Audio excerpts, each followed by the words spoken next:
আজকে অর্থাৎ tag question আলোচনার দ্বিতীয় অংশে আমি আলোচনা করব যে যদি আমাদের এমন কোনো সেন্টেন্স দেওয়া থাকে যে সেন্টেন্সের শুরুতে কি থাকে নাথিং, এনিথিং, সামথিং, এভরিথিং, তাহলে ওই সেন্টেন্সগুলো কিভাবে আমরা ট্যাগ কোয়েশ্চনে পরিণত করতে পারি। আমি আবারও বলতেছি, আজকের ক্লাসে অর্থাৎ ট্যাগ কোয়েশ্চেন ক্লাসের দ্বিতীয় অংশে আমি আলোচনা করব যে যখন কোনো সেন্টেন্সের সাবজেক্ট যদি এভরিথিং, নাথিং, এনিথিং, সামথিং ইত্যাদি দ্বারা শুরু হয়, অর্থাৎ এই ধরনের ওয়ার্ড দ্বারা শুরু হয়, তাহলে ওই ধরনের সেন্টেন্সগুলো কিভাবে আমরা ট্যাগ কোয়েশ্চনে পরিণত করতে পারি। সো আসুন চলুন আমরা দেখি। সো প্রথমে যদি এই ধরনের অর্থ, এই ধরনের ওয়ার্ড দিয়ে যদি কোনো সেন্টেন্স শুরু হয় এবং ওই সেন্টেন্স যদি আমাদেরকে কি করতে বলে ট্যাগ কোয়েশ্চনে পরিণত করতে বলে, তাহলে আমরা ট্যাগ কোয়েশ্চনের সাবজেক্টটা দিব কি ইট। অর্থাৎ আমি আবারও বলতেছি, যদি কোনো sentence nothing, anything, something, everything ইত্যাদি সব ওয়ার্ড দিয়ে শুরু হয়, তাহলে ওই ক্ষেত্রে ট্যাগ কোয়েশ্চন করার জন্য আমরা ট্যাগ কোয়েশ্চনের সাবজেক্ট হিসেবে কি বসাবো? ইট বসাবো। আমি আবারও বলতেছি, যদি নাথিং, এনিথিং, সামথিং, এভরিথিং এই ওয়ার্ডগুলো দ্বারা যদি কোনো সেন্টেন্স শুরু হয় এবং ওই সেন্টেন্স যদি কি করতে হয় ট্যাগ কোয়েশ্চনে পরিণত করতে বলা হয়, তাহলে আমরা ট্যাগ কোয়েশ্চনের সাবজেক্ট হিসেবে কি দিব? ইট দিব। সো আমরা এখানে এগুলো এক্সাম্পলের মাধ্যমে দেখি, চলুন। Nothing is certain.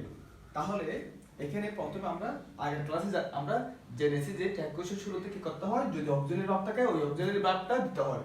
তাহলে আমরা এখানে অক্সিলারি ভার্ব কি আছে? ইজ আছে, তাই আমরা এখানে কি দিলাম? ইজ দিলাম। এরপর কি আমরা দেখি যে এখানে নট আছে কিনা, যাতে আমরা যদি নট থাকে তাহলে আমরা নট এখানে যোগ করি না, আর যদি নট না থাকে তাহলে আমরা এখানে নট যুক্ত করি।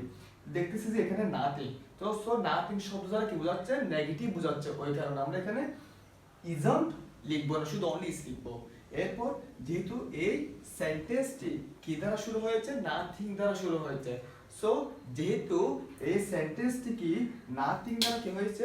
শুরু হয়েছে, ওই জন্য আমরা কি করব? এখানে সাবজেক্ট হিসেবে কি করব? ইট দিব। সাবজেক্ট হিসেবে কি দিব? ইট দিব। সো আশা করি আপনারা বুঝছেন প্রথম সেন্টেন্সটি। সো দুই নম্বর সেন্টেন্সটি, এভরিথিং was lost. সো যদি এই ধরনের সেন্টেন্স যদি কি করতে হয়? ট্যাগ কোয়েশ্চন করতে বলা হয়, তাহলে আমরা প্রথমে কি চিন্তা করব? এখানে অক্সিলারি ভার্ব আছে কিনা ওটা চিন্তা করব। এখানে দেখতেছি যে অক্সিলারি ভার্ব কি আছে? was আছে। তাই যেহেতু অক্সিলারি, আমরা জানি যে ট্যাগ কোয়েশ্চন করার ক্ষেত্রে শুরুতে কি বসে? অক্সিলারি ভার্ব বসে।